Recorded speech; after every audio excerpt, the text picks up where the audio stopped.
Let's talk now about setting goals. Of all the things that really helped transform my life, when I was 25 years old, met my mentor, that original mentor, Mr. Earl Schoaf. Goal setting really did wonders for me. The subject came up when Mr. Schoaf said to me, Mr. Rohn, let me see your current list of goals. And he said, let's go over them. He said, I've got some experience, and let's talk about them. Maybe I can give you some help. And I said to him, I don't have a list. He said, wow.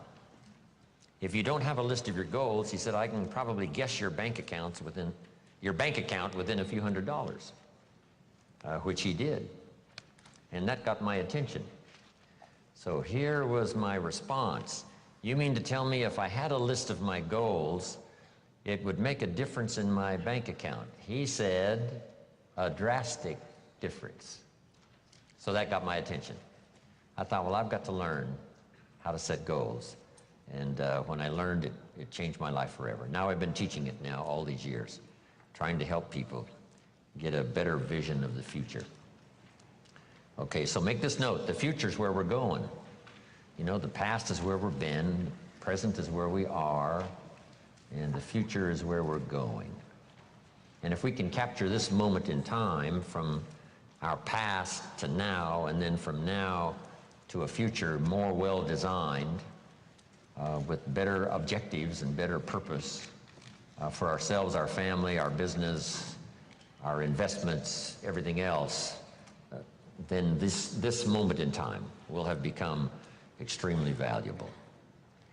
So let me give you first what really affects us all.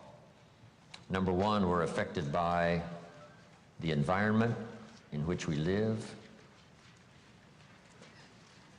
We're affected by the physical environment. I was challenged way back in those early days, why not make the environment better everywhere you go? I learned, Mama taught, you know, turn off the lights when you check out of your hotel and you leave the room. Before you leave, turn out the lights. And I thought, why do that? And here's what she said, to make a contribution that's so easy. Wow.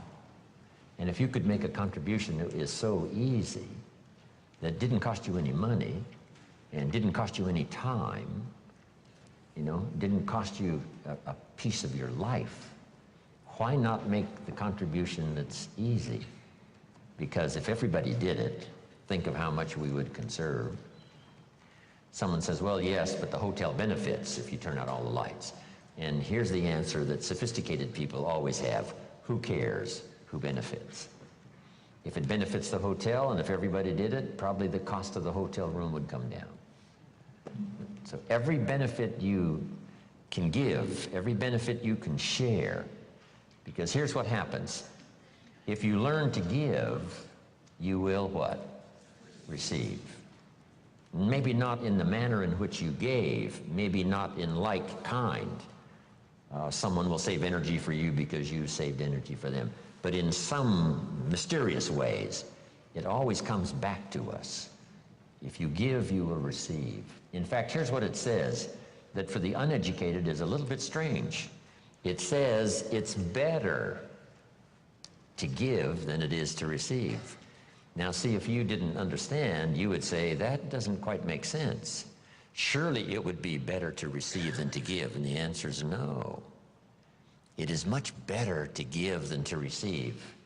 And here's why. It's what we call having intelligent self-interest.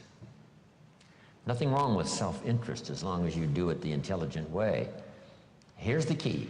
Giving, it's better to give than it is to receive because giving starts the receiving process.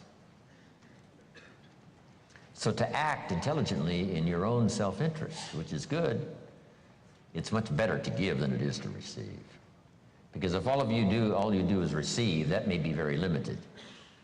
But if you give, and giving starts the receiving process coming your way from unknown resources and from unknown places.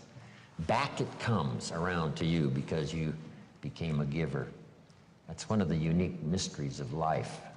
We give to receive, and it's better to give than it is to receive.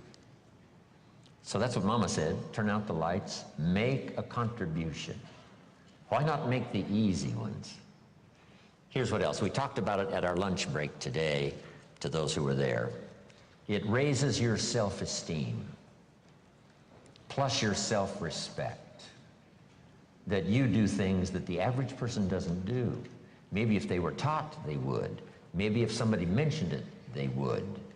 But it's easy for most everybody to just go on their way, and if they're not interrupted by a good idea that says, hey, it's so easy to make a contribution, this one would be easy. Turn out the lights when you leave the hotel room and make a contribution. That's interesting. Next is the phrase, in terms of environment, always leave something better than you found it.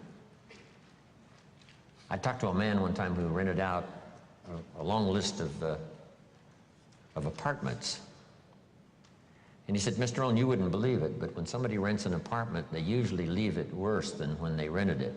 I said, you've got to be kidding. He said, no. A high percentage of people leave it trashed. If they stay 6 months or stay 1 year, they leave it trashed. Not just not better, but trashed. I said, that's impossible. Why would anyone do that? Mama said to me, no, leave it what? Better than you found it. See, that's just a commitment to your own self-esteem. And why not do it if it makes a contribution to your self-esteem? It's called intelligent self-interest. Intelligent self-interest. Self-interest says, I wish to be ruler over many. And intelligent self-interest says, I understand how to do that. Be faithful when the amounts are small. If you'll take care of the few, we will someday give you a position of very high importance over many. But if you don't be disciplined when the amounts are small, why would we trust you when the amounts are large? Brian mentioned that earlier. Why would life give you a fortune to manage if you couldn't manage the gifts of a few? Interesting philosophy to consider, okay? Your own self-interest. Leave the contribution.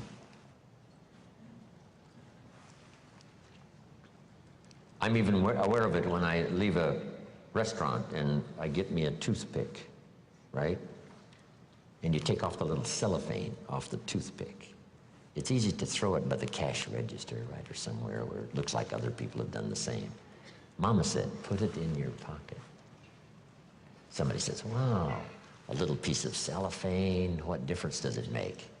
It doesn't make that much difference, only in your self-respect. Take your trash home and deposit it. How much does it cost to clean up the trash on the highways in America? Mega, mega, mega millions. Wouldn't people take home their own trash and deposit it there rather than scatter it on the highways across America? And the answer is most people do not. It's so easy to throw it out the window. But now, add this, it's so easy to keep it in your car and have a few more points in your favor on self-esteem, feeling good about yourself, doing things that most people don't do. If everybody did it, what a different country we would have. But it doesn't really matter. You say, well, if everybody's going to do it, why shouldn't I do it? And the answer is for your own dignity and for your own self-esteem. You do things that most other people allow themselves to do that you don't do. And so when I talk about the environment, now we're affected by the political environment and the social environment, and we're affected by the economy environment.